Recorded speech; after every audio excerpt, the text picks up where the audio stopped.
Assalamu alaikum wa rahmatullahi wa barakatuh. Signs of Qiyaamah. Today we take a look at a narration from Sahih Bukhari. Rasulullah sallallahu alayhi wasallam is reported to have said, Allah will not remove knowledge by snatching it away from the people. Rather, He will remove it by taking away the scholars. Until there is no scholar left, people will turn to ignorant leaders who will be asked questions and they will issue religious verdicts without knowledge. They will go astray and lead others astray. This narration is in Sahih Bukhari. We have touched on this issue in one of the previous episodes of this series, but I will elaborate a little further here because the wording here goes into more detail.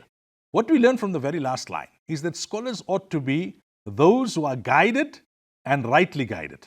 That's why we should make the dua, Allahumma ja'alni hadiyan mahdiyan.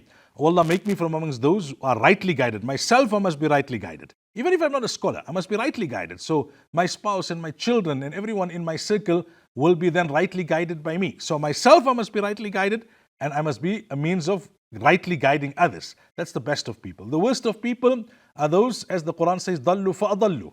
They themselves were misguided and then they misguide others. So they carry the burden of their own misguidance and then they carry the burden of misguiding other people. So as we get closer to Qiyamah, Allah will snatch the ulama and you will hear every other day of the demise of an alim. And that alim goes then with his or her knowledge and their expertise and their experience. A little bit of it will be left in publications and students, etc. But the bulk of it goes. And then there will be no true scholars. There will be pseudo scholars. There will be people who project themselves as scholars, who carry the titles but don't have the knowledge. Or they have the knowledge but they don't have the piety that goes with the knowledge. And they will start issuing religious verdicts which are wrong, religious verdicts which are harmful, religious verdicts which are not well thought out, religious verdicts which are not in the best interest of the community.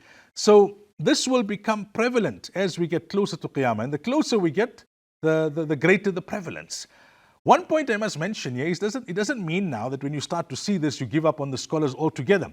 There are two extremes here. One is to say all scholars are wrong because of weaknesses that we may find within the fraternity of scholars. Of course, we are saddened when we see disagreement between scholars getting out of control, when we see scholars conducting themselves in an inappropriate manner because they ought to know better and they're supposed to be our guides. But if doctors were misbehaving, and the quality and the caliber of doctors deteriorate, you don't write off all doctors. It will be to your detriment then. So that's one extreme. The other extreme is to say, no, all scholars are right. And then you end up taking your religious guidance from those who are not rightly guided. And then you're also responsible for allowing yourself to be misguided. So avoid both extremes. Respect everyone. You don't have to get into argumentation and disputes all the time.